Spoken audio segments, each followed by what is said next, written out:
Good early afternoon, 1:44 p.m. Eastern Standard Time on the East Coast in the United States of America. I'm T-Speaker222 with Swing Traders Anonymous, and it's my pleasure to come back with the second update of the day. Steven, we got an update. I told you I'd update this with more data points, but it looks like we've done this pretty well. The only thing that I would like to do for Matic, for you guys watching, you've seen how I did it with my other update earlier, but now Matic, we can extend this like we should have, and you can go up as even if you want to go up higher, but this is the appropriate length. We should be up higher like this, giving ourselves a wider range, but we were doing it in a smaller time frame earlier. We did do it in the 30, but we had it in a smaller time frame that we were trying to say, oh, we're not going to even come up this high. But we said we'd extend it as, you know, it comes in. So, Steven, our updated for Matic, instead of 97.4, target 98.2, because we want to get there, because what if I kept it at 97.4, but then Matic never actually came that far?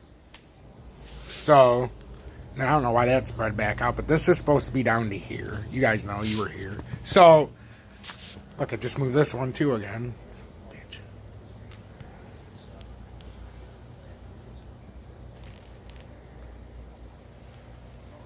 Sorry, guys, but you have to be 100% accurate with this if you want to get the good numbers. Because I go to the 8. There we go. There we go. That's a sexy bitch.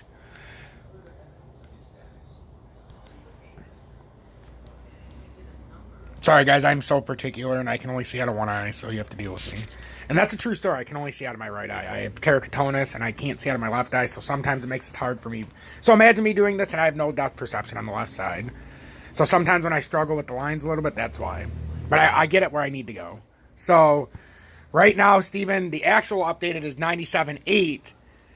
And this should be your most accurate depiction. It did go over the top of it, but this is how we should have done it. We just did it in a lower wedge because we didn't know if it was going to get up. But we said we'd update it when appropriate, and now it's appropriate. And it wouldn't even have mattered. We could have kept it the other way, and it would have held true.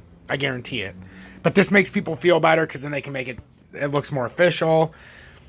And then because if it breaks through here now, guys, the important part is if it were to, this is what happens. If it were to break through here without doing anything, then it starts to trade in an ever-increasing wedge until it likely breaks down. So that's why it's important to have these proper. So, Steven, you see the crashing price, the crashing volume. This looks like it's going to roll over on itself. It's about to get to the apex, and if you guys are wondering, the apex, no, not Apex Legends on the PlayStation, or on your gaming systems, which I actually really love that I started playing again. We're not talking about Apex Legends, but we're talking about the apex point, which is where the price would meet at the end of this pattern, where the where the uptrending resistance and downtrending support meet. That's the apex point. So when somebody says, hey, we're going to hit the apex, all they're saying is the support's about to meet the resistance in this bear pennant, or falling wedge, or rising wedge, or whatever you would be in. So that's all. We're almost to the apex. We're about to meet with the uptrending support and downsloping resistance.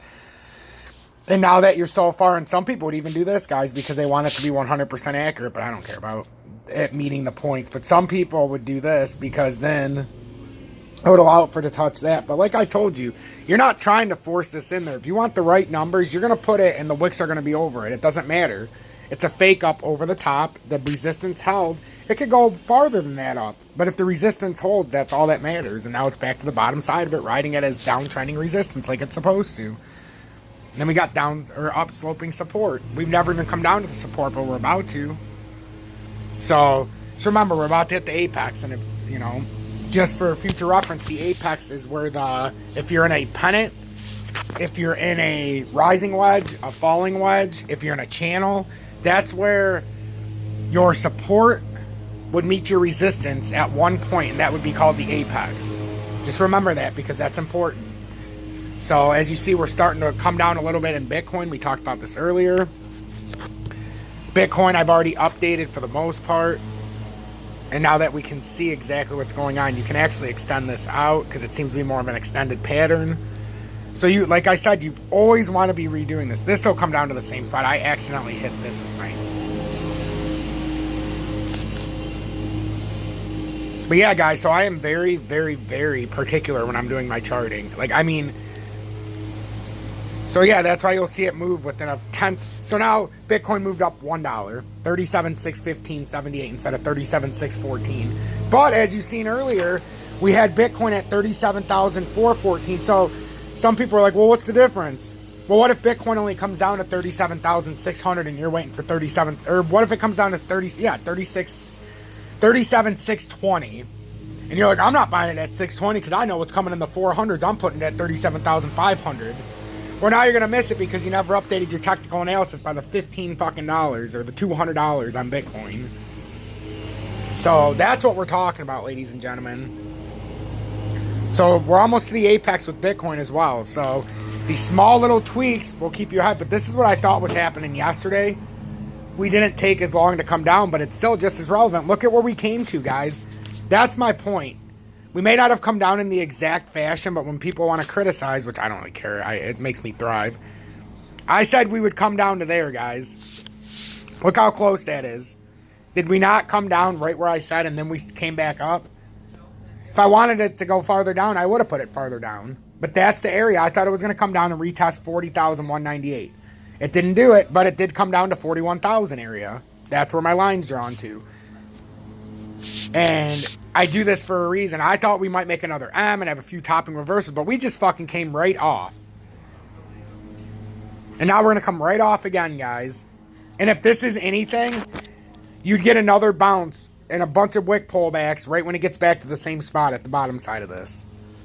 And make a W, but guys, this has no volume, and even if it does, it's a fake out.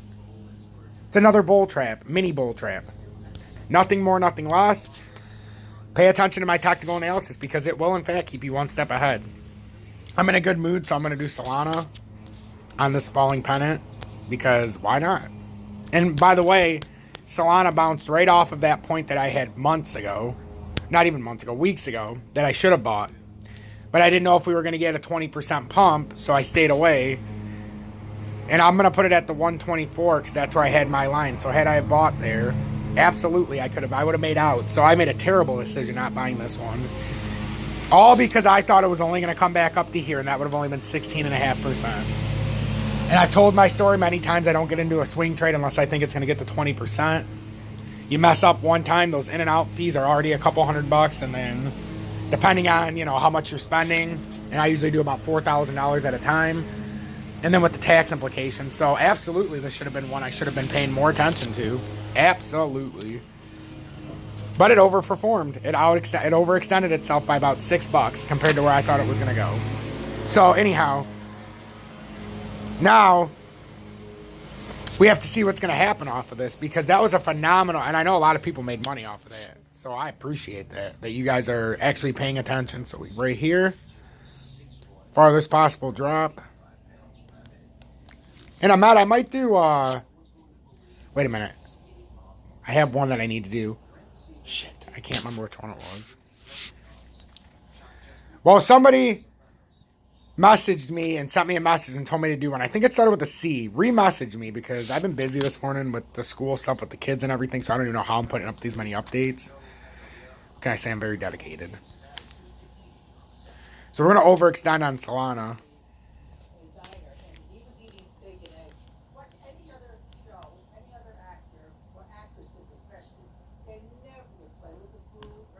There we go.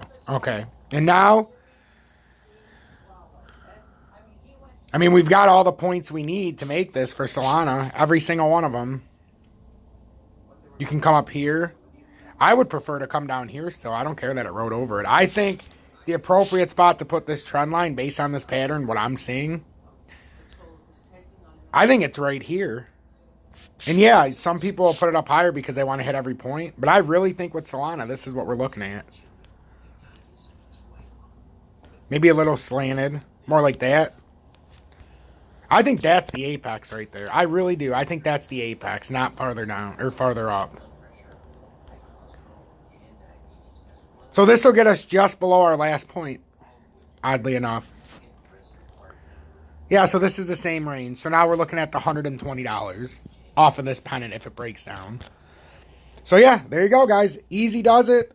Up to the minute, up to the date. Teaching you one day at a time, one step at a time. And with Repetition becomes accuracy, and when you guys are more accurate, I have more eyes on the chart, and if you guys are helping me, I'm helping you, and then we can just get that much farther along, because I can't possibly see everything all at once. Stay blessed.